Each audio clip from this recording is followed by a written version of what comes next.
All right. Thank you for sticking around for our guest speaker we're going to have in just a moment, but first a couple of reminders. We are going to be going to Sydney in the next summit, November 6th through the 8th, so save the date, gorgeous city. It's just around the corner. I can't believe we do these twice a year, and how all of a sudden we're already planning the next one. And then after Sydney, we're going back to Vancouver, which is one of the most amazing places we've been able to have a summit yet. All right, so save those dates, and we will see you there. But before we leave today, I've got a very special guest that I'm excited to have an opportunity to interview. So let's bring out Edward Snowden on the big screen.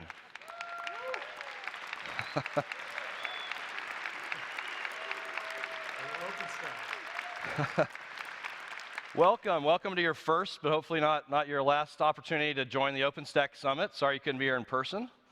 We will try to get you a T-shirt if we can. Are we getting the audio? Yes. Okay. All right. This is an audio check. Can you hear me? Yes. Okay.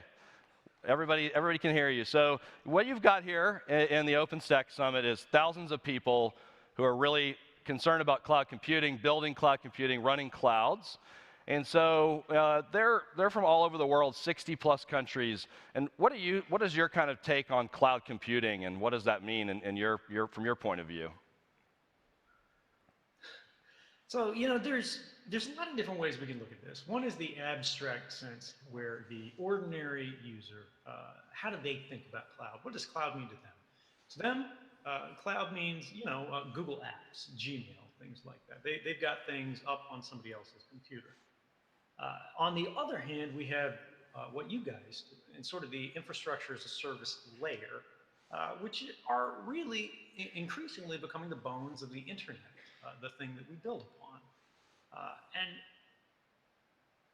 I think one of the most dangerous things that we see happening in this space, and one of the things that you guys do best, is help the people who are placed to actually make the decisions about how to build, right? Make these in a considered way. For most people, the internet is kind of magic. It just happens. They look at it on their smartphone. Their Facebook app is the internet, right? But that's not enough, and we can't actually let people go to this mindlessly, effortlessly, when they're in the act of building rather than consuming. And it raises the question of why, right? Particularly when there are these sort of primarily for-profit alternatives when we get to the infrastructure as a service layer. You could use EC2, you could use Google's compute engine or whatever. And these are fine, right? They work. But the problem here is that they're fundamentally disempowering. You give them money, right? And in exchange, you're supposed to be provided with a service. And that exists, right? But you're actually providing them more than money. You're also providing them your data, and you're giving up control. You're giving up influence. You can't reshape their infrastructure. They're not going to change things and tailor it for your needs. And you end up reaching a certain point where, okay, these are portable to a certain extent. You can containerize things and ship them around. But you're sinking costs into an infrastructure that is not yours, fundamentally. What OpenStack does, right, it makes you lose that fundamental inherent silent vulnerability of investing into things that you do not influence, that you do not own, that you do not control, that you do not even shape. Whereas with OpenStack, you build it layer by layer. It requires a little bit more of a technical understanding.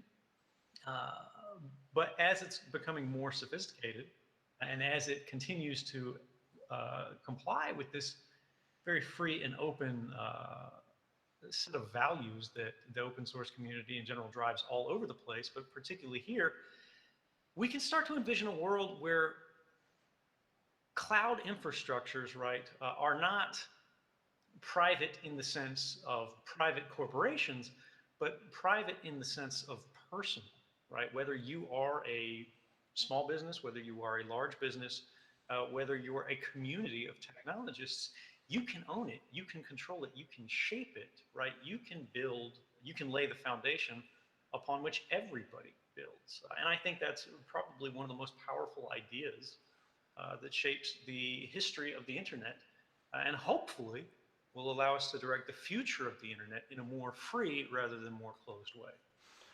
Thank you. That's an insightful answer. I think that we did ask on Twitter for suggestions. We got a lot of suggestions for questions.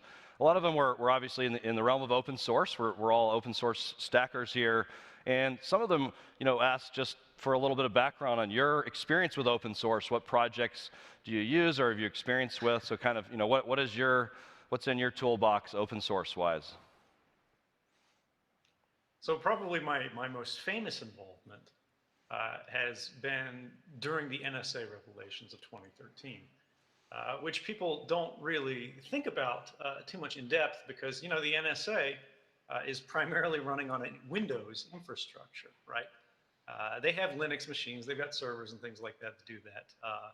For the NSA and the CIA, we've seen quite recently through like the Vault 7 leaks and the Shadow Brokers leaks, that there are also very aggressive GPL violators in the intelligence community.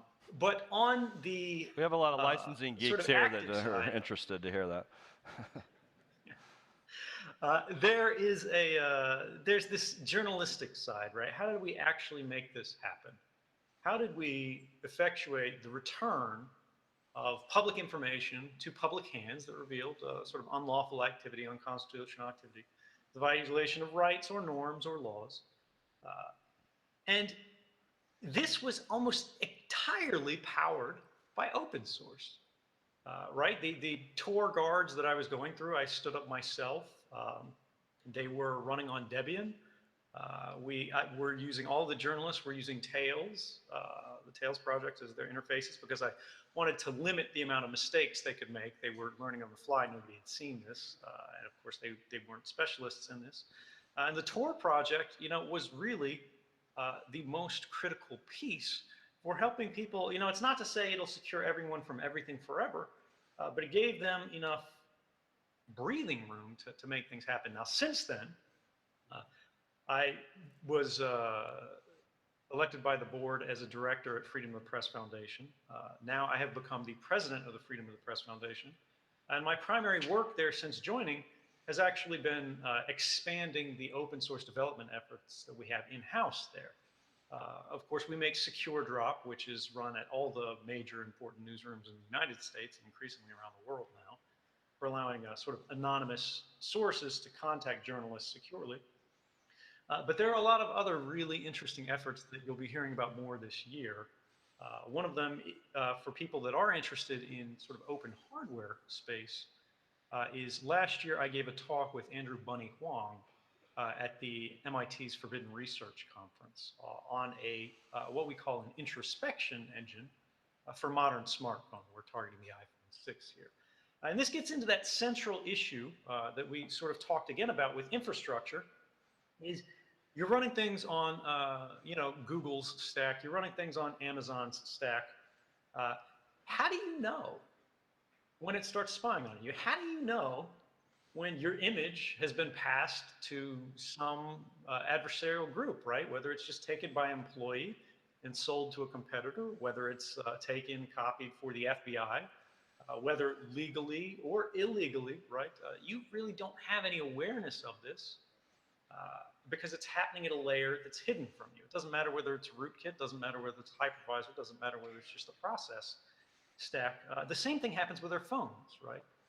When we turn on airplane mode, when we turn off location services, how do we know the GPS is actually off? How do we know the baseband antenna is actually powered down? We're trusting a software attestation, and a rootkit can make that lie to you.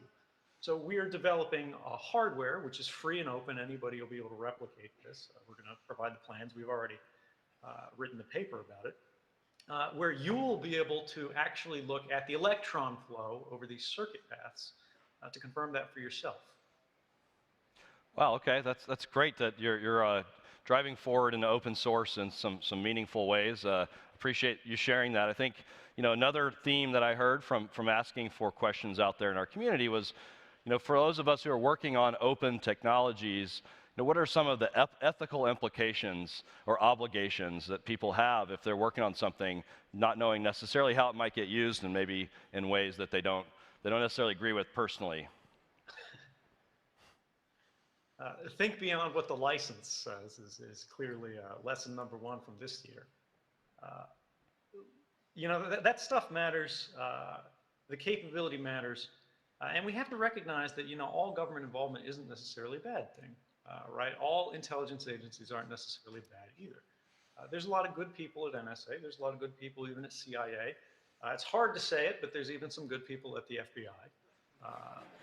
And the idea here is we want to enable everybody, right? But we want to think about the context and meaning of our work as technologists. Fundamentally, we don't work for governments. We don't work for states. We don't work for corporations.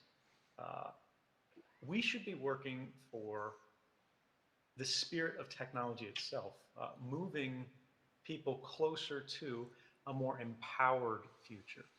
I try to think of this in terms of values, right? All systems should largely be designed to obey the user. And secondly, they should not be designed to hide things from the user. They should not deceive the user. They should not lie to the user. And they shouldn't hide things material from the user. This is one of the largest problems that we have with closed source. It's not so much that somebody doesn't want to share source code, although that matters in the abstract sense. It's what that actually means when they don't. That leads to the world that we have today, where we've got vulnerabilities in every Intel chip that has AMT enabled and things like this, because Intel's monitoring engine, excuse me, Intel's management engine has these blobs on it that we can't inspect, that we can't see, that we can't change, that we can't patch ourselves. When you're thinking about your ethical obligations, the main thing is, how do I empower the user? And if this creates a large-scale disruption in traditional power structures, right? If this can be used, or an amplification of powers that are used by sort of aggressive actors, whether they're corporate, whether they're government entities or anything else, how can people be sheltered against this, right? At least enter that chain of thought and think about what you can do to protect people. The traditional world we like to think about of the happy policeman on the street that's looking out for people is increasingly, and some would say tragically, being displaced by technology. Because we can only put so many people in so many places, but technology is everywhere. And if we are going to have a computer in every home, in every pocket, in every car, in every place, we need to make sure that they are living by the values that protect and serve the public. Thank you. I think that's interesting insight. And the next question that I wanted to ask was really just about kind of the dynamics of exploit. So there are people now that'll pay $1 million for a zero-day exploit. Various actors. There's a market for it. So how does the sort of economics of it, affect the dynamics here out there for people that are trying to secure their infrastructure? This is a complicated space, and it's hard to get in here in the short time that we have, because we could spend an hour just on this topic. But to look at it briefly, mitigations work. We know that. If you can start to move entire bug classes off the table, start using memory-safe languages and things like that for development, sort of best practices for coding standards, for design standards, to limit the kind of weaknesses that you have, that you're validating inputs and things like that. This will make attacks much more expensive, but there's still going to be that market out there. There's still going to be people that are looking for that, and they're still going to succeed. Now, traditionally, we've said the beauty of open source is that many eyes make all bugs shallow, but we see the bugs still get through. And they still get through for a very long time, even in the most open context. We get things like shell shock, right? And then the impacts of this are large. But that's not actually an argument that we shouldn't do open source, is that some bugs get through. The beauty of it is that when something like that does come through, just as we get all of these bugs all the time in these closed source ecosystems, even iOS has jailbreaks and things like that fairly routinely. And they have actually a quite skilled security team. The entire community can respond, and they do, right? When a shell shock type bug is discovered, everybody looks at that code base, right? And it gets improved in more ways than just that. It gets more people involved in the process. We don't want to encourage or look for these big bugs to hit us, right? And then be like, oh, great, we had a wonderful response afterwards. But the fact that we can is fundamentally empowering, and it's fundamentally educational. We learn from it, we improve as a community. When Apple has a security flaw, when Google has a security flaw, when Amazon's stack, or even not in their fundamental programming thing, but just in their processes, their employees are clicking on phishing emails, their keys are stored on a staging server, and somebody can get in and pop that and move laterally, and now they've got the keys to the kingdom. We don't know what they learned. We can't evaluate if their response was positive or negative, if it was good enough or not good enough. And ultimately, even if we don't like it, we have no influence over it. Now, people might go boo-hoo. That's sort of how private industry works. And that's a fair argument, right? But the point of open source is that we have a better one. We don't have to compromise. We want a better world, and so we're here to build it. Okay, well, that brings me to my next question, which is,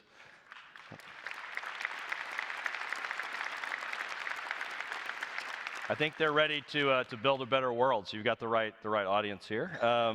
So my next question is, looking forward, with everything you've seen, everything you know, are you an optimist or a pessimist or somewhere in between at this point? Depends on the day. I am fundamentally optimistic. When you look at where we are in the progress of technology, we are at a crossroads. We have been struck by a moral dilemma that we did not ask for, that we did not seek. The way I've described this before is, this is the atomic moment for the profession of computer scientists, right? In the last century, we had nuclear physicists who were looking at the science. They were trying to master the fundamental laws of the universe, just how this stuff fits together, and they wanted to see how far they could go. They discovered some new means of productivity, right? This incredible energetic potential. That's what the internet is today. The problem is we did not predict how bad actors, aggressive, violent actors, would apply these discoveries of ours. Now we need to think about how we can mitigate them. We can't put the genie back in the bottle, right? We can't unsplit the atom. But what we can do is make sure that we don't make the same errors that we made in the last century, where just to make sure something's working, just to make sure that our cell phone network works, we adopt terrible standards like sort of this SS7 sort of circuit switching system for cell phones, where it can be hijacked from all over the world, where we have the weakest possible encryption schemes that could possibly be applied to typical cell phone communications, because governments actually encouraged the adoption of that. They wanted them to be weak enough to break. They didn't say that was why, but we need to make sure that we're not looking at good enough, particularly not good enough for now, because it's very hard to update the technology. It's very hard to move legacy stuff out of production. We all know that, everybody sitting in the room. We need to start thinking about how to build not just for today, but for the next 100 years, by setting an example and by setting protocols that say, we're going to build things not for today, we're going to build things for beyond tomorrow. Thank you. Well, we've got one final question.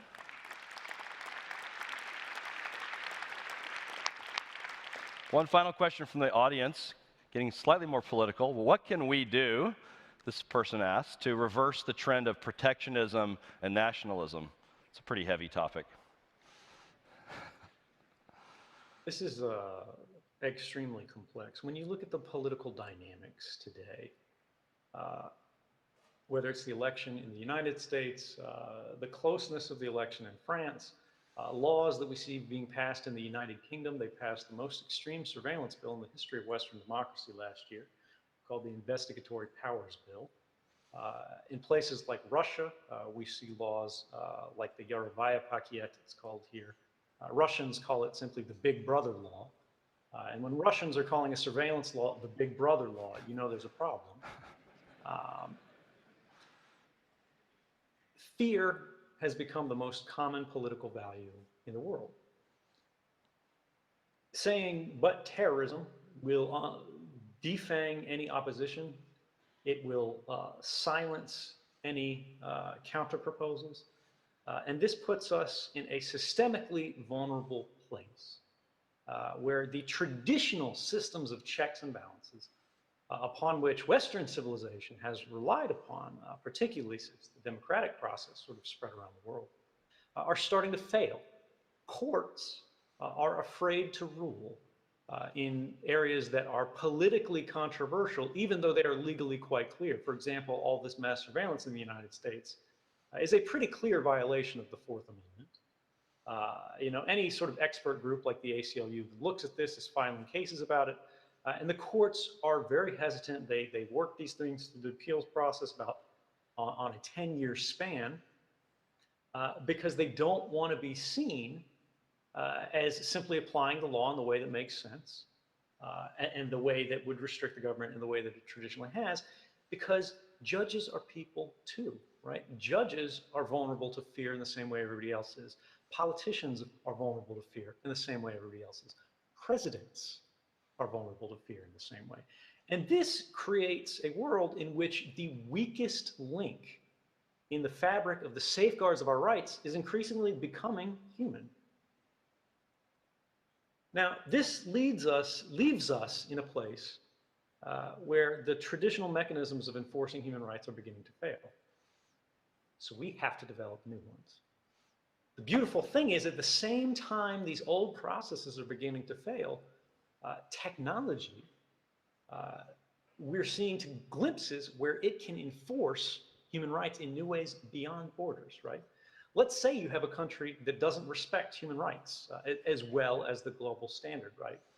This doesn't have to be a place like South Sudan or Cameroon or Russia or China. This can be a place like the United Kingdom. This can be a place like France. This can be a place like right here in the United States, in Boston.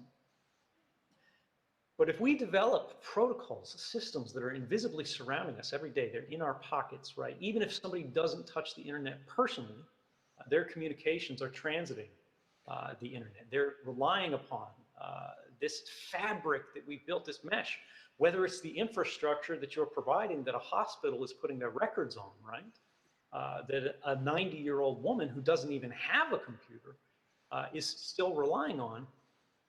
These same things can be pushed across borders instantly. And when we create safe and reliable means of protecting human rights, right, at the protocol level, at the system level, where rights can't be abrogated simply because it was convenient or simply because someone asked, we create not just a better world, we create a freer world, and it can happen on every corner of the earth as fast as we can proliferate the technology. And I would argue not only that we can do this, not only that we should do this, but if the next generation is to enjoy the same rights that we ourselves inherited, we must. Thank you so much, Edward Snowden, for joining us at the OpenStack Summit. And I would like to go ahead and invite you to the next summit in Sydney and all the other summits from here on out. We really hope you can come back and talk to the community again. Thank you so much for your time. Thank you.